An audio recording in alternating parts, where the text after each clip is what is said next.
wherein Antoninus recordeth what and of whom, whether parents, friends, or masters, by their good examples or good advice and counsel he had learned. Divided into numbers or sections, Antoninus Book 6, number 48.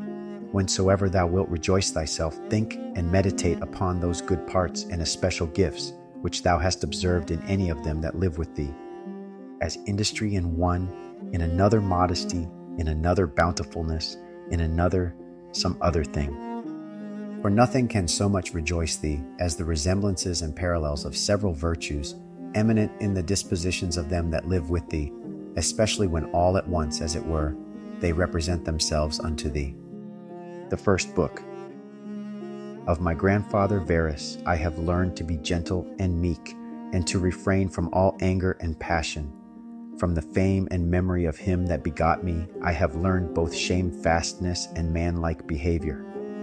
Of my mother I have learned to be religious and bountiful, and to forbear not only to do, but to intend any evil, to content myself with a spare diet, and to fly all such excess as is incidental to great wealth. Of my mother I have learned to be religious and bountiful, and to forbear not only to do, but to intend any evil, to content myself with a spare diet, and to fly all such excess as is incidental to great wealth. Of my great-grandfather, both to frequent public schools and auditories, and to get me good and able teachers at home, and that I ought not to think much, if upon such occasions I were at excessive charges. Of him that brought me up, not to be fondly addicted to either of the two great factions of the coursers in the circus, called Prasini and Veneti, nor in the amphitheater partially to favor any of the gladiators or fencers as either the Parmularii or the Secutores.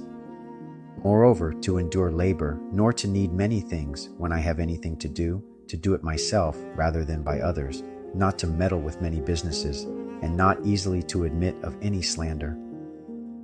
Of Diognetus, not to busy myself about vain things, and not easily to believe those things which are commonly spoken by such as take upon them to work wonders, and by sorcerers or prestidigitators and impostors,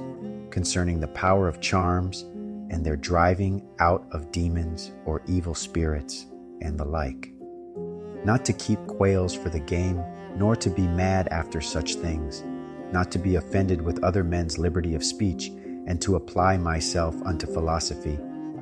Him also I must thank, that ever I heard first Bacchius, then Tandasis and Marcianus, and that I did write dialogues in my youth,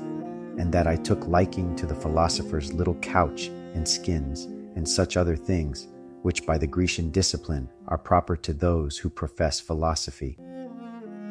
To Rusticus I am beholding that I first entered into the conceit that my life wanted some redress and cure, and then that I did not fall into the ambition of ordinary sophists, either to write tracts concerning the common theorems, or to exhort men unto virtue and the study of philosophy by public orations, as also that I never by way of ostentation did affect to show myself an active, able man for any kind of bodily exercises, and that I gave over the study of rhetoric and poetry and of elegant, neat language, that I did not use to walk about the house in my long robe, nor to do any such things. Moreover, I learned of him to write letters without any affectation or curiosity, such as that was, which by him was written to my mother from Sinuessa, and to be easy and ready to be reconciled, and well pleased again with them that had offended me, as soon as any of them would be content to seek unto me again. To read with diligence, not to rest satisfied with a light and superficial knowledge, nor quickly to assent to things commonly spoken of, whom also I must thank that ever I lighted upon Epictetus, his Hypomnemata, or moral commentaries and common factions, which also he gave me of his own. From Apollonius, true liberty and unvariable steadfastness, and not to regard anything at all, though never so little, but right and reason. And always, whether in the sharpest pains, or after the loss of a child, or in long diseases, to be still the same man, who also was a present and visible example unto me that it was possible for the same man to be both vehement and remiss, a man not subject to be vexed and offended with the incapacity of his scholars and auditors in his lectures and expositions, and a true pattern of a man who of all his good gifts and faculties least esteemed in himself that his excellent skill and ability to teach and persuade others the common theorems and maxims of the Stoic philosophy. Of him also I learned how to receive favors and kindnesses as commonly they are accounted, from friends, so that I might not become obnoxious unto them for them, nor more yielding upon occasion than in right I ought, and yet so that I should not pass them neither as an unsensible and unthankful man. Of Sextus, mildness and the pattern of a family governed with paternal affection, and a purpose to live according to nature, to be grave without affectation, to observe carefully the several dispositions of my friends, not to be offended with idiots, nor unseasonably to set upon those that are carried with the vulgar opinions, with the theorems and tenets of philosophers. His conversation being an example how a man might accommodate himself to all men and companies, so that though his company were sweeter and more pleasing than any flatterer's cogging and fawning, yet was it at the same time most respected and reverenced, who also had a proper happiness and faculty, rationally and methodically to find out, and set in order all necessary determinations and instructions for a man's life. A man without ever the least appearance of anger, or any other passion, able at the same time most exactly to observe the Stoic apatheia, or unpassionateness, and yet to be most tender-hearted, ever of good credit, and yet almost without any noise or rumor, very learned, and yet making little show. From Alexander the grammarian to be unreprovable myself, and not reproachfully to reprehend any man for a barbarism or a solecism or any false pronunciation, but dexterously by way of answer, or testimony, or confirmation of the same matter, taking no notice of the word, to utter it as it should have been spoken, or by some other such close and indirect admonition, handsomely and civilly to tell him of it. Of Fronto, to how much envy and fraud and hypocrisy the state of a tyrannous king is subject unto, and how they who are commonly called Eupatridae, nobly born, are in some sort incapable or void of natural affection. Of Alexander the Platonic, not often nor without great necessity to say or to write to any man in a letter, I am not at leisure, nor in this manner still to put off those duties which we owe to our friends and acquaintances, to every one in his kind, under pretense of urgent affairs. Of Catullus, not to contemn any friend's expostulation, though unjust, but to strive to reduce him to his former disposition, freely and heartily to speak well of all my masters upon any occasion, as it is reported of Domitius and Athenodotus, and to love my children with true affection. From my brother Severus, to be kind and loving to all them of my house and family, by whom also I came to the knowledge of Thracia and Helvidius and Cato and Dio and Brutus. He it was also that did put me in the first conceit and desire of an equal commonwealth, administered by justice and equality, and of a kingdom wherein should be regarded nothing more than the good and welfare of the subjects. Of him also to observe a constant tenor, not interrupted with any other cares and distractions, in the study and esteem of philosophy, to be bountiful and liberal in the largest measure, always to hope the best, and to be confident that my friends love me, in whom I moreover observed open dealing towards those whom he reproved at any time, and that his friends might without all doubt or much observation know what he would or would not, so open and plain was he. From Claudius Maximus, in all things to endeavor to have power of myself, and in nothing to be carried about, to be cheerful and courageous in all sudden chances and accidents, as in sicknesses, to love mildness and moderation and gravity, and to do my business, whatsoever it be, thoroughly and without querulousness. Whatsoever he said, all men believed him that as he spake, so he thought, and whatsoever he did, that he did it with a good intent. His manner was never to wonder at anything, never to be in haste, and yet never slow, nor to be perplexed or dejected, or at any time unseemly or excessively to laugh, nor to be angry or suspicious, but ever ready to do good, and to forgive, and to speak truth. And all this, as one that seemed rather of himself to have been straight and right, than ever to have been rectified or redressed. Neither was there any man that ever thought himself undervalued by him, or that could find in his heart to think himself a better man than he. He would also be very pleasant and gracious. In my father I observed his meekness, his constancy without wavering in those things, which after a due examination and deliberation he had determined. How free from all vanity he carried himself in matter of honor and dignity, as they are esteemed, his laboriousness and assiduity, his readiness to hear any man that had aught to say tending to any common good. How generally and impartially he would give every man his due, his skill and knowledge when rigor or extremity, or when remissness or moderation was in season. How he did abstain from all unchaste love of youths. His moderate condescending to other men's occasions as an ordinary man, neither absolutely requiring of his friends that they should wait upon him at his ordinary meals, nor that they should of necessity accompany him in his journeys, and that whensoever any business upon some necessary occasions was to be put off and omitted before it could be ended, he was ever found, when he went about it again, the same man that he was before. His accurate examination of things and consultations, and patient hearing of others. He would not hastily give over the search of the matter, as one easy to be satisfied with sudden notions and apprehensions. His care to preserve his friends, how neither at any time he would carry himself towards them with disdainful neglect and grow weary of them, nor yet at any time be madly fond of them. His contented mind in all things, his cheerful countenance, his care to foresee things afar off, and to take order for the least, without any noise or clamor. Moreover, how all acclamations and flattery were repressed by him, how carefully he observed all things necessary to the government, and kept an account of the common expenses, and how patiently he did abide that he was reprehended by some for this his strict and rigid kind of dealing. How he was neither a superstitious worshipper of the gods, nor an ambitious pleaser of men, or studious of popular applause, but sober in all things, and everywhere observant of that which was fitting,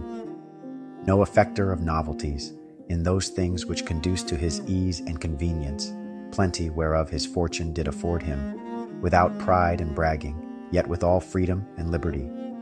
so that as he did freely enjoy them, without any anxiety or affectation when they were present, so when absent he found no want of them.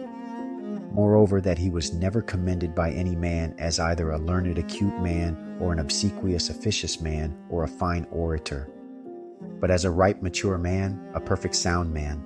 one that could not endure to be flattered, able to govern both himself and others. Moreover, how much he did honor all true philosophers, without upbraiding those that were not so. His sociableness, his gracious and delightful conversation, but never unto satiety, his care of his body within bounds and measure, not as one that desired to live long or over studious of neatness and elegancy, and yet not as one that did not regard it, so that through his own care and providence he seldom needed any inward physic or outward applications, but especially how ingeniously he would yield to any that had obtained any peculiar faculty, as either eloquence or the knowledge of the laws, or of ancient customs or the like, and how he concurred with them in his best care and endeavor that every one of them might in his kind, for that wherein he excelled, be regarded and esteemed. And although he did all things carefully after the ancient customs of his forefathers, yet even of this was he not desirous that men should take notice that he did imitate ancient customs. Again, how he was not easily moved and tossed up and down, but loved to be constant, both in the same places and businesses, and how after his great fits of headache he would return fresh and vigorous to his wonted affairs.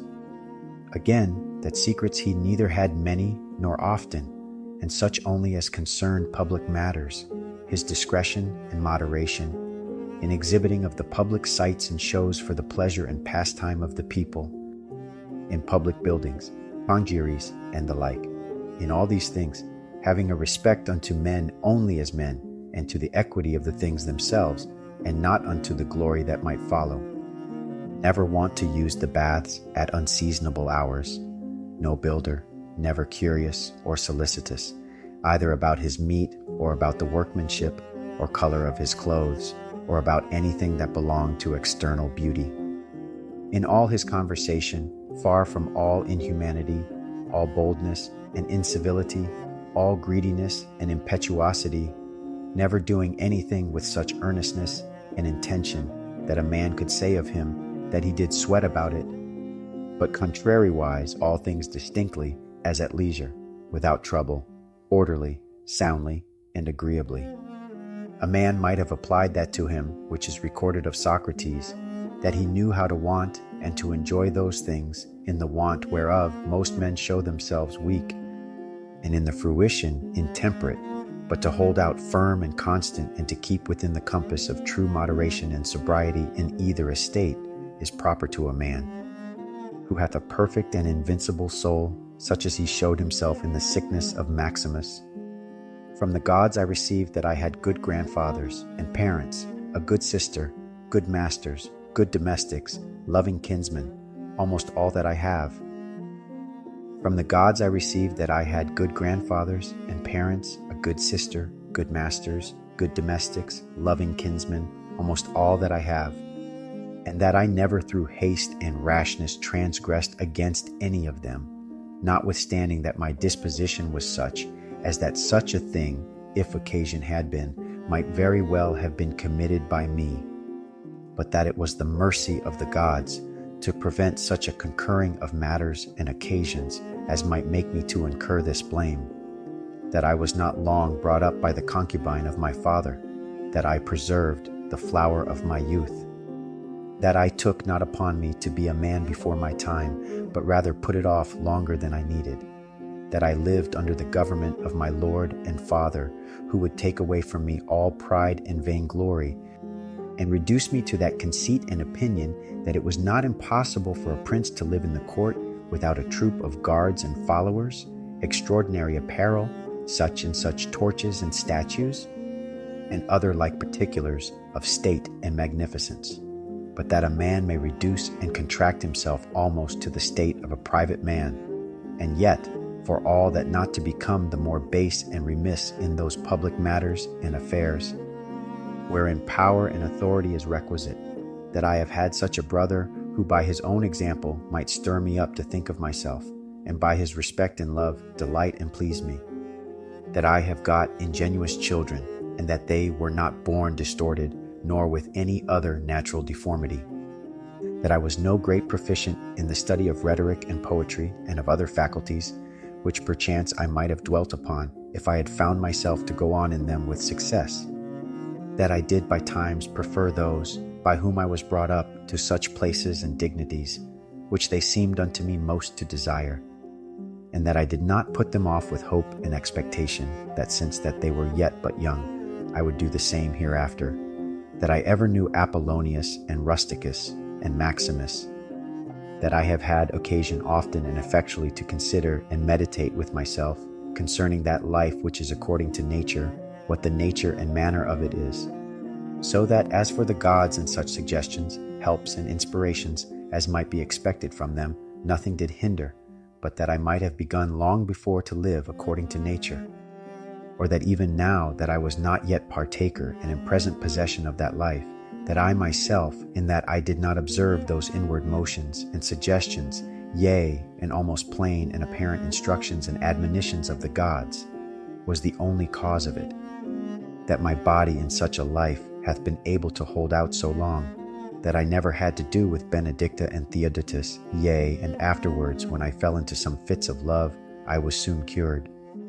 that having been often displeased with Rusticus, I never did him anything for which afterwards I had occasion to repent,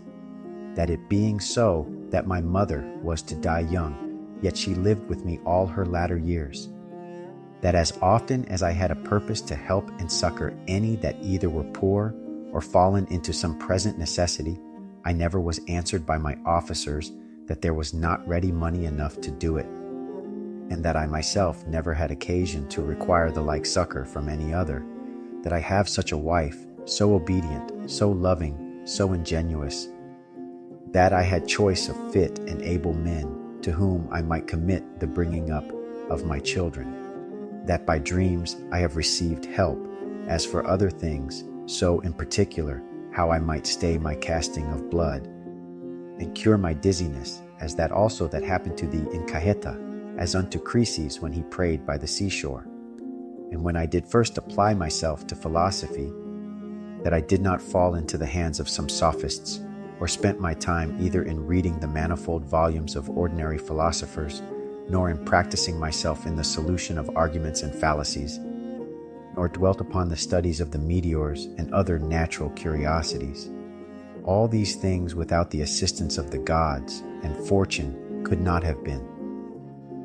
In the country of the Quadi at Granua, these betimes in the morning say to thyself, this day I shall have to do with an idle curious man, with an unthankful man, a railer, a crafty, false, or an envious man, an unsociable, uncharitable man. All these ill qualities have happened unto them, through ignorance of that which is truly good and truly bad. But I that understand the nature of that which is good, that it only is to be desired, and of that which is bad, that it only is truly odious and shameful, who know moreover that this transgressor, whosoever he be, is my kinsman, not by the same blood and seed, but by participation of the same reason and of the same divine particle. How can I either be hurt by any of those, since it is not in their power to make me incur anything that is truly reproachful, or angry and ill affected towards him who by nature is so near unto me? For we are all born to be fellow workers, as the feet, the hands, and the eyelids, as the rows of the upper and under teeth. For such therefore to be in opposition is against nature, and what is it to chafe at and to be averse from, but to be in opposition?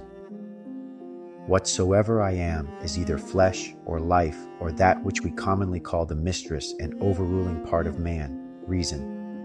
Away with thy books, suffer not thy mind any more to be distracted and carried to and fro, for it will not be, but as even now ready to die, think little of thy flesh, blood, bones, and a skin, a pretty piece of knit and twisted work, consisting of nerves, veins, and arteries. Think no more of it than so. And as for thy life, consider what it is, a wind, not one constant wind neither, but every moment of an hour let out, and sucked in again. The third is thy ruling part, and here consider, thou art an old man, suffer not that excellent part to be brought in subjection, and to become slavish. Suffer it not to be drawn up and down with unreasonable and unsociable lusts and motions, as it were with wires and nerves. Suffer it not any more either to repine at anything now present, or to fear and fly anything to come, which the destiny hath appointed thee.